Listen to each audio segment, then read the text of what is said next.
Greetings and welcome to PinballHelp. Mike here.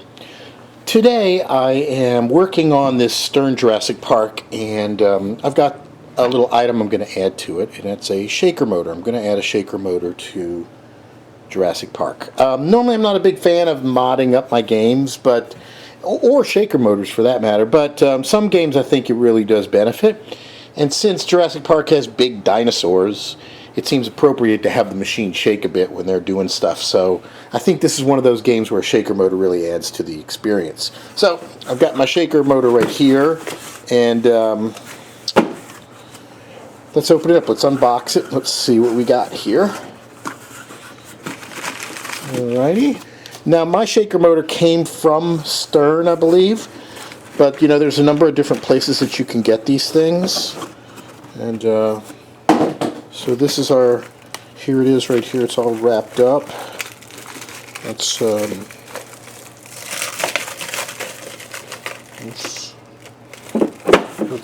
open this thing up and see what we got. So how a shaker motor works is it's basically just a motor with a kind of a little weighted arm on the end of it. And what causes the vibration is the fact that the arm is not balanced. One side is heavier than the other, and so when it spins, it's like it pulls it. The centrifugal force of the weight puts a lot of stress. So here is our motor, and you can see there's a little weighted block.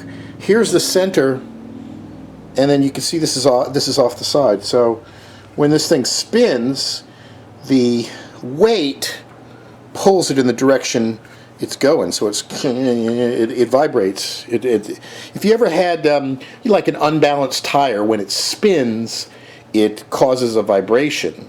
That's because it's not balanced. So this is an intentionally unbalanced spinning assembly that will definitely make your game wobble and vibrate. So let's see what we got here. We've got an instruction manual. Let's see what it has to say. Right. So install the shaker motor in the front right corner of the pinball cabinet using the 4 number 8 screws.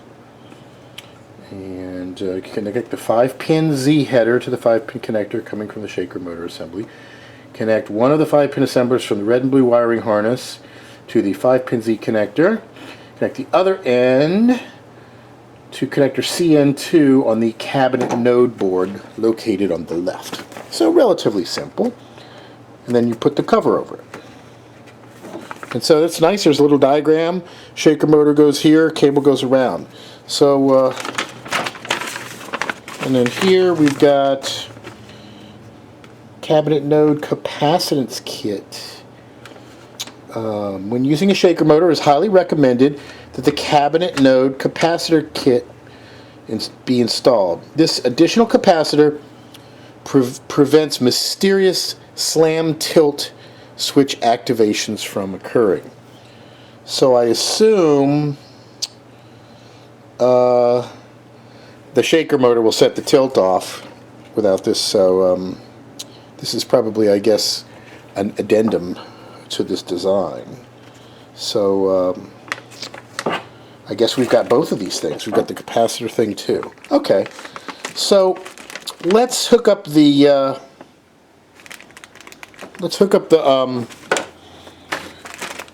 shaker motor first, and then we'll fiddle around with this. Okay. Do not put fingers on or powers on. Okay, good to know. So here's our shaker motor, and you can see there's 4 screw holes. Let's find the screws. They're going to be in the bag here. And if you look down in the cabinet right down there, you see it's already pre-drilled. There's the 4 spots. There's T-nuts on the underside, so you're not actually screwing into the wood. You're screwing into a T-nut. Obviously, a violently vibrating thing could rip stuff apart, so it's got to be a pretty solid assembly. So there's our 4 screws. Let's see, is this a 1/4 inch? Does that fit that? It does. So we've got our 1/4" nut driver. Okay. So let's see what we've got to deal with here. So first thing we want to do is undo this wiring. Pull this off. Let's see what we got. Okay, so we've got our 2 wires to the motor. Make sure those are nicely soldered and everything looks good. Alright, so let's figure out where the orientation is for this thing. So we'll want to test drop it down there. See if that looks about right, like that. That seems to be where it fits. So I'm going to drop the screws in the hole like this. There's a short one and some long ones. I think it's the long ones. And let's put this down in here. And I think we got it fit, right? So let's see about that.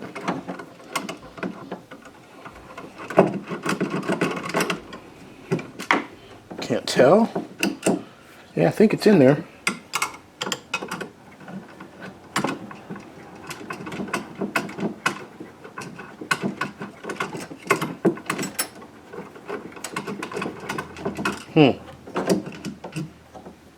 Are there longer screws?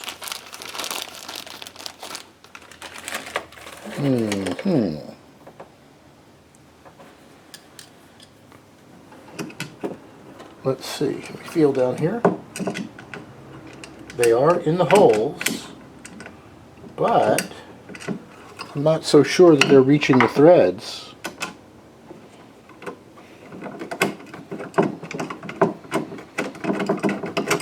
Yeah. Okay. That's unusual. Let's take a look at this. Let's see if one of these screws will go down in here. Man, there's not really a whole lot of room. I'm going to feel underneath here and see if these T-nuts have pulled out or whatever. Okay. That's odd. I can screw them in, but to be honest, I think these bolts are not long enough. I think with the added thickness of this, they don't go in there. Huh. I mean, there's not a lot of margin for error. Did I get the wrong length bolts? That's what's in here. Okay, let's try it again, just to see. So, put this right down in here. Okay, it's there.